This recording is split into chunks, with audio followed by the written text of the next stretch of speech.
Today we are moving on to the second part of the chapter On Earth as in Heavens by Neil deGrasse Tyson.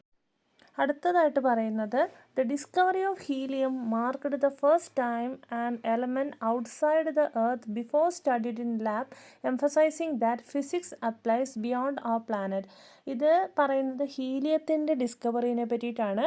അത് സാധാരണ ലാബിൽ tested ആയിട്ട് കണ്ടുപിടിച്ചൊരു element എന്നുള്ള രീതിയിലല്ല.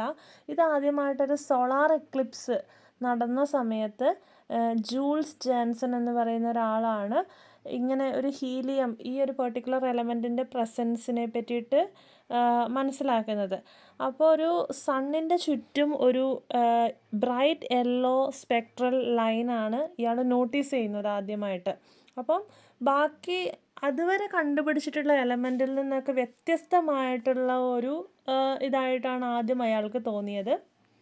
അതിനുശേഷം വേറെ ആസ്ട്രോണമേഴ്സൊക്കെ ഒബ്സർവ് ചെയ്തിട്ടുള്ള കാര്യമാണ് ഇത് ഒരു പുതിയ എന്തോ ഒരു എലമെൻ്റാണ്. അങ്ങനെ നോർമൻ ലോക്ഗിയർ എന്ന് പറയുന്ന ഒരാളാണ് ഹീലിയം എന്ന ഒരു പേര് കൊടുക്കുന്നത്. ശരിക്കും സണ്ണിൻ്റെ ചുറ്റും കണ്ടത് കാരണം Greek god of the sun ഹീലിയോസിൻ്റെ പേരിനോട് സാമ്യമുള്ള ഒരു പേരായിട്ടാണ് ഹീലിയം എന്ന് പറഞ്ഞ നെയിം അവിടെ കൊടുക്കുന്നത്. അടുത്തായിട്ട് പറയുന്നത് test on stars, binary systems, galaxies and distant cosmic objects revealed the consistent chemical and physical principles including fine structure constant unchanged for billions of years. ഇത് പറയുന്നത് എന്താണെന്ന് വെച്ച് കഴിഞ്ഞാൽ പഠനങ്ങളിൽ നിന്ന് മനസ്സിലാക്കിയിട്ടുള്ളൊരു കാര്യമാണ് ലോസ് ഓഫ് ഫിസിക്സ്. അതായത് laws of physics commonly including ഈ ഫൈൻ സ്ട്രക്ചർ കോൺസ്റ്റൻറ്റ് അതെന്താണെന്ന് വെച്ച് കഴിഞ്ഞാൽ how light interact with atoms, അതാണ് ഫൈൻ സ്ട്രക്ചർ കോൺസ്റ്റൻറ്റിനെ പറ്റിയിട്ട് ഷോർട്ടായിട്ട് പറയുകയാണെങ്കിൽ. അപ്പം അത് ഇത്രയേ ഉള്ളൂ, ബില്യൺസ് ഓഫ് ഇയേഴ്സ് ആയിട്ട് റിമെയിൻ കോൺസ്റ്റൻ്റ് ആൻഡ് സെയിം. അത് സയൻറ്റിസ്റ്റ് പഠനത്തിൽ നിന്ന് മനസ്സിലാക്കിയെടുത്തു എന്നാണ് പറയുന്നത്. അപ്പോൾ സയൻറ്റിസ്റ്റുകൾ കൺഫേം ചെയ്തൊരു കാര്യമാണ് എന്താണെന്ന് വെച്ച് കഴിഞ്ഞാൽ ഡിസ്റ്റൻറ്റ് സ്റ്റാർസിൽ നിന്നൊക്കെ ഉള്ളൊരു ലൈറ്റ് അത് കുറേ ബില്യൺസ് ഓഫ് ഇയേഴ്സ് ആയിട്ടും ഒരു ചേഞ്ചും സംഭവിക്കാതെ നിലനിൽക്കുന്ന ഒരു കാര്യമാണ്. അതായത് നമ്മളൊക്കെ ഇന്ന് ആകാശത്ത് നിന്ന് നോക്കുമ്പോൾ കാണുന്ന നൈറ്റിലൊക്കെ ഉള്ള ഒരു വിഷൻ എന്ന് പറയുന്നത് അത് അൺചേഞ്ചിങ് ആയിട്ട് അങ്ങനെ തന്നെ ആ ഒരു ഇതിനൊന്നും ഒരു ചേഞ്ചും വരാത്ത രീതിയിൽ തന്നെ നിൽക്കുന്ന ഒരു കാര്യമാണ്. അപ്പോൾ അതിൽ നിന്നും കൺക്ലൂഡ് ചെയ്യുന്ന ഇത്ര മാത്രമേ ഉള്ളൂ, യൂണിവേഴ്സ് ഒരു സെയിം ഫിസിക്കൽ റൂളിൽ തന്നെ മുന്നോട്ട് പോവുകയാണ്. ഒരൊറ്റ ഫിസിക്കൽ ലോ, ഓക്കെ, അതിലാണ് യൂണിവേഴ്സ് ആസ് എ ഹോൾ മുന്നോട്ട് പോയിക്കൊണ്ടിരിക്കുന്നത് ഫ്രം ദ ബിഗിനിങ്. ഓക്കെ, അടുത്തായിട്ട് പറയുന്നത് ദോ സം കോസ്മിക് ഫിനോമിന, വേറെ കുറച്ച് cosmic phenomenas around the universe നടക്കുന്നു. അതായത് ഗ്ലോയിങ് പ്ലാസ്മ ക്ലൗഡ് അല്ലെങ്കിൽ black holes. Glowing plasma cloud എന്ന് പറയുന്നത് സ്പേസിൽ ഫോം ചെയ്യുന്ന എന്താ പറയുക, ഈ ഹോട്ട് ചാർജ്ഡ് ഗ്യാസ് അത് ലൈറ്റുമായിട്ട് ഇൻട്രാക്ട് ചെയ്തതിന് ശേഷം അല്ലെങ്കിൽ ഏതെങ്കിലുമൊക്കെ ചെറിയ എക്സ്പ്ലോഷൻസ് ഒക്കെ സംഭവിക്കുമ്പോൾ വരുന്ന കുറച്ച് ഫോർമേഷൻസാണ് സൂപ്പർനോവ റെമനൻസ് അല്ലെങ്കിൽ ബ്ലാക്ക് ഹോൾ ജെറ്റ്സ് ഒക്കെ ഇല്ലേ, അതൊക്കെ ഇതിൽ പെടുന്നതാണ്. അപ്പം അതേപോലെ തന്നെ ബ്ലാക്ക് ഹോൾസ് അറിയാലോ, ഇതൊക്കെ എന്താണ് ഒറ്റയായിട്ട് ഉള്ള രീതിയിൽ എർത്തിൽ അതിൻ്റെ കൗണ്ടർ പാർട്സ് ഒന്നും ഇല്ലാത്തതാണ്. അതായത് എർത്തിൽ അതുമായിട്ട് ബന്ധപ്പെടുന്ന റിമൈനിങ്സോ കാര്യങ്ങളോ ഒന്നും ഇല്ലാത്ത കുറച്ച് കാര്യങ്ങളാണ് ഈ രണ്ടെണ്ണം. എന്നാലും അതിലും റൂള് ചെയ്യുന്ന സെയിം ലോസ് ഓഫ് ഫിസിക്സ് തന്നെയാണ് നമ്മുടെ എർത്തും റൂള് ചെയ്യുന്നത് എന്നാണ് ഇവിടെ പറയുന്നത്. For example, nebullium, initially thought to be a new element, was revealed to be oxygen behaving unusually in rare-field conditions of interstellar space. Okay, ഇതിൻ്റെ ഒരു എക്സാമ്പിളായിട്ട് പറയുന്നത് ഇപ്പം നെബുലിയം എന്ന് പറയുന്നത് ഒരു ന്യൂ എലമെൻറ്റ് എന്ന രീതിയിൽ ആദ്യം പറഞ്ഞിട്ടുണ്ടായിരുന്നു. പിന്നീട് മനസ്സിലായത് എന്താണെന്ന് വെച്ച് കഴിഞ്ഞാൽ ഓക്സിജൻ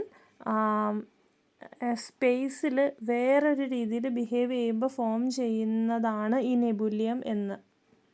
അപ്പോൾ കുറേ കാര്യങ്ങൾ എർത്തിലുള്ള കുറേ എലമെൻറ്റ്സ് അതിൻ്റെയൊക്കെ ഒരു പ്രസൻസ് ഔട്ടർ സ്പേസിലും എല്ലാത്തിലും ഉണ്ട് എന്നാണ് പറയുന്നത്. അപ്പോൾ അതിൻ്റെ അർത്ഥം നമ്മൾ ഏലിയൻസിൽ വിശ്വസിക്കാത്തവരാണ്, എന്നാൽ അവർ ഉണ്ട് എന്നൊരു ഭാഗം വിശ്വസിക്കുന്നുമുണ്ട്. ഓക്കെ, അപ്പം ഇൻ കേസ് അവരെവിടെയെങ്കിലും ജീവിച്ചിരിക്കുന്നുണ്ടെങ്കിൽ അവരെയും റൂൾ ചെയ്യുന്നത് ഈ സെയിം ഫിസിക്കൽ ലോസ് തന്നെയാണ് എന്നാണ് പറയുന്നത്. സോ ലാംഗ്വേജ് ഓഫ് സയൻസ് അത് അവർക്ക് ഫെമിലിയർ ആയിരിക്കും. Okay, unlike cultural linguistic differences. Okay, language of science ആ ഒരു ഫീൽഡിലൂടെ അവരോട് കമ്മ്യൂണിക്കേറ്റ് ചെയ്യാൻ ശ്രമിച്ചു കഴിഞ്ഞാൽ ഇറ്റ് വിൽ ബി സക്സസ്ഫുൾ എന്നുള്ള രീതിയിലൂടെ പറയുന്നു. അടുത്തതായിട്ട് പറയുന്നത് how humans have tried to reach out to aliens. അതായത് ഈ ഏലിയൻസിലേക്കൊക്കെ എത്തിപ്പെടാനായിട്ട് നമ്മളുടെ ഹ്യൂമൻ ബീങ്സ് അവിടെ നിന്നൊരു അറ്റംപ്റ്റ് നടത്തിയിട്ടുണ്ടായിരുന്നു. അത് ഏതാണെന്ന് വെച്ച് കഴിഞ്ഞാൽ 1970s pioneer and the Voyager 2 space crafts ആണ്. അതായത് ഹ്യൂമൻ ബീങ്സിനെ പറ്റിയിട്ടുള്ള മെസ്സേജസ് ഏലിയൻസിലേക്ക് എത്തിക്കാൻ വേണ്ടിയിട്ട് നടത്തിയ ശ്രമമാണ്.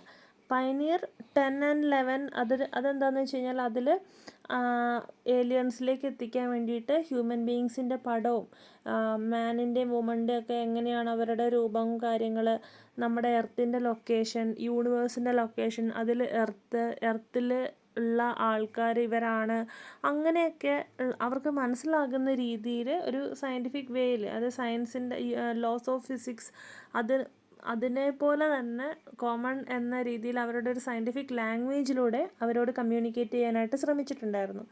വോയേജർ 1 and 2 എന്ന് പറയുന്നത് അനദർ അറ്റംപ്റ്റ് ആണ്. അതിലെന്താണെന്ന് വെച്ച് കഴിഞ്ഞാൽ ഹ്യൂമൻ ബീങ്സിൻ്റെ സൗണ്ടുകൾ, ഇങ്ങനെയാണ് അവരുടെ സൗണ്ട് വരുന്നത്, അബൌട്ട് ലാംഗ്വേജ്, അതേപോലെ മ്യൂസിക്, നമ്മളുടെ വേൾഡ് റെക്കഗ്നൈസ്ഡ് ആയിട്ടുള്ള മ്യൂസീഷ്യൻസിൻ്റെയൊക്കെ മ്യൂസിക് ടേപ്പ് റെക്കോർഡായിട്ട് അവർക്ക് അയക്കുന്നു. അതേപോലെ ഗ്രീറ്റിംഗ്സ് ഫ്രം എർത്ത് എന്നൊക്കെയുള്ള രീതിയിൽ കുറേ മെസ്സേജസ് അവരോട് കൺവേ ചെയ്യാനായിട്ട് ഈ സ്പേസ് ക്രാഫ്റ്റിൽ അയച്ചിട്ടുണ്ടായിരുന്നു എന്നാണ് പറയുന്നത്. അപ്പം ഈ 2 വോയേജേഴ്സും ഇൻ്റർസ്റ്റെല്ലാർ സ്പേസിലുണ്ട്. അപ്പോൾ ഇവ രണ്ടും ഇന്നിങ്ങനെ കറങ്ങിക്കൊണ്ടിരിക്കുകയാണ്, still travelling in order to find aliens. എവിടെയെങ്കിലും ഏലിയൻസ് ഉണ്ടോ, ഏതെങ്കിലും സ്പേസിലുണ്ടോ എന്ന് ഉള്ള അന്വേഷണത്തിലാണ് എന്നാണ് പറയുന്നത്.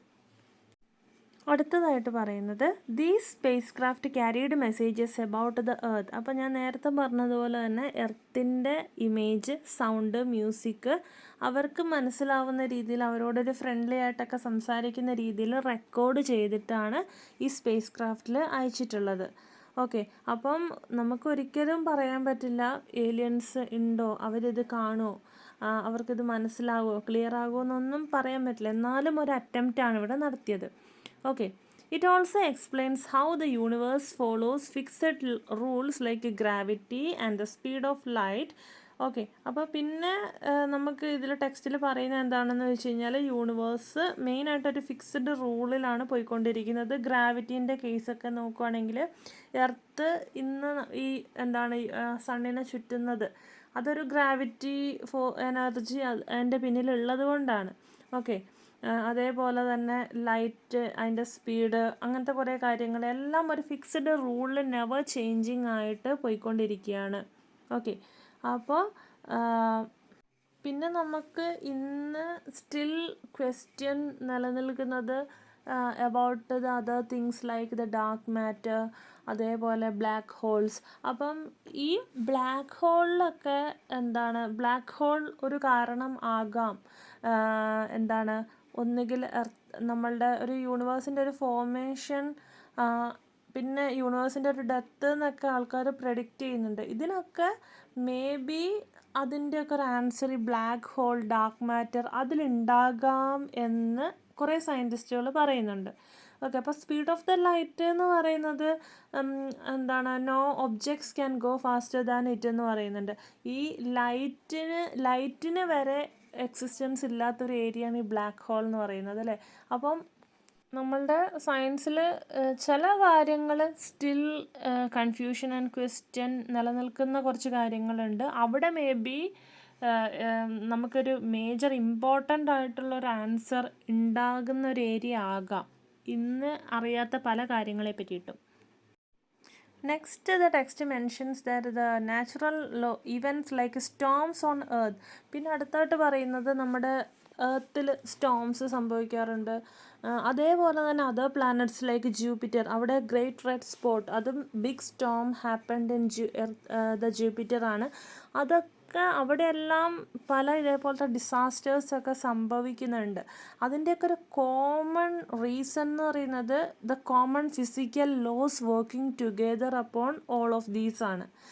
Even though these events can be very complex, they all follow the same unchanging rule of physics. ഞാൻ നേരത്തെ പറഞ്ഞതുപോലെ തന്നെയാണ്, സെയിം ലോ ഓഫ് ഫിസിക്സ് എല്ലാത്തിലും വർക്ക് ചെയ്യുന്നത് കാരണമാണ് ഇവിടെ എല്ലാ പ്ലാനറ്റ്സിലും ഡിഫറെൻറ്റ് ഡിസാസ്റ്റേഴ്സ് മാറി സംഭവിക്കുന്നുണ്ട്, ചേഞ്ചസ് സംഭവിക്കുന്നുണ്ട്, ഒരേപോലത്തെ ട്രാൻസ്ഫോർമേഷൻസ് പല പ്ലാനറ്റ്സിലും സംഭവിക്കുന്നുണ്ട്. However scientist still don't fully understand. പക്ഷേ ഇന്ന് നേരത്തെ പറഞ്ഞതുപോലെ ചില കാര്യങ്ങളെ പറ്റിയിട്ട്, അതായത് ഡാർക്ക് മാറ്റർ, അതേപോലെ ഉള്ള ബ്ലാക്ക് ഹോൾ, അതേപോലത്തെ കുറേ കാര്യങ്ങളെ പറ്റിയിട്ട്, യൂണിവേഴ്സ് ഈസ് സ്റ്റിൽ എക്സ്പാൻഡിങ് എന്ന് പറയുന്നുണ്ട്. അത് എത്രമാത്രം, എപ്പോഴാണ് ആ എക്സ്പാൻഷൻ, എത്ര വരെ പോകും, അങ്ങനത്തെ കുറേ കാര്യങ്ങളെ പറ്റിയിട്ട് സ്റ്റിൽ ക്വസ്റ്റ്യൻ നിലനിൽക്കുന്ന കാര്യമാണ്. Some may think we might rethink about Newton's law of gravity. ഇന്ന് ലോ ഓഫ് ഗ്രാവിറ്റിയിൽ അത് അങ്ങനെ തന്നെയാണോ എന്ന് ഉള്ളവരും ഉണ്ട് എന്നാണ് പറയുന്നത്. എന്നാലും നമ്മൾ ഒരു 90% ആൾക്കാർ ഇത് കറക്റ്റാണ് എന്നുള്ള രീതിയിൽ തന്നെ ബിലീവ് ചെയ്ത് പോകുന്നുണ്ട്. At last it is mentioned that just like gravity, which is universal and true, it works for everyday situations, Einstein's theory of relativity is needed for extreme cases like black holes. Okay, അതുപോലെ തന്നെ ഐൻസ്റ്റീൻ്റെ general റിലേറ്റിവിറ്റീനെ പറ്റിയിട്ടും പറയുന്നുണ്ട്. So how space time അതിൻ്റെയൊക്കെ working എങ്ങനെയാണ്, അതേപോലെ black holes, ഇതേ പറ്റിയിട്ടൊക്കെ മനസ്സിലാക്കാനായിട്ട് ഈ ഒരു തിയറിയിലൂടെയൊക്കെ സാധിക്കുകയുള്ളൂ എന്നുള്ള രീതിയിൽ പറയുന്നുണ്ട്. So each law is useful in its on area. ഒരുപാട് ആൻസേഴ്സൊക്കെ കിട്ടുന്ന ഒരുപാട് കാര്യങ്ങൾ ഇതേപോലെ റിലേറ്റിവിറ്റി, ഗ്രാവിറ്റി, അതൊക്കെ ഹെൽപ്പ് ചെയ്യുന്നുണ്ട്. അടുത്തതായിട്ട് ലാസ്റ്റായിട്ട് പറയുന്നത് unlike physical laws human behaviour is complicated. അപ്പം നമ്മൾ ലോസ് ഓഫ് ഫിസിക്സ് അതും ഹ്യൂമൻ ബിഹേവിയർ, ബിലീവ്സ്, അത് രണ്ടും ഒരു കോൺട്രാസ്റ്റിംഗ് ആയിട്ട് ഇന്നും പോകുന്ന കാര്യമാണ്. ഓക്കെ, അപ്പം അത് കോൺട്രാസ്റ്റിംഗ് ആണ്. അതായത് മനുഷ്യർ വിശ്വസിക്കുന്ന കുറേ കാര്യങ്ങളും ഇതേപോലെയുള്ള ലോസ് ഓഫ് ഫിസിക്സ്, ആ രണ്ട് രീതിയിൽ തന്നെയാണ് ഇന്ന് മുന്നോട്ട് പോകുന്നത്. കുറേ കാര്യങ്ങളൊക്കെ ഒരുപോലെയാണ്, പക്ഷേ കുറേ കാര്യങ്ങളിൽ വിശ്വസിക്കുന്നു, പക്ഷേ കുറേ കാര്യങ്ങൾ വിശ്വസിക്കുന്നില്ല. അപ്പം അത് കൺക്ലൂഡ് ചെയ്യുന്നത് ഒരു എക്സാമ്പിൾ വെച്ചിട്ടാണ്. കുറേ വർഷങ്ങൾ മുമ്പ് ഒരു ഒരു ഹോട്ടലിൽ കയറുന്നുണ്ട്. അവിടെ ചെന്നിട്ട് ഒരു ഡെസേർട്ട് ഷോപ്പാണ് കാലിഫോർണിയയിൽ.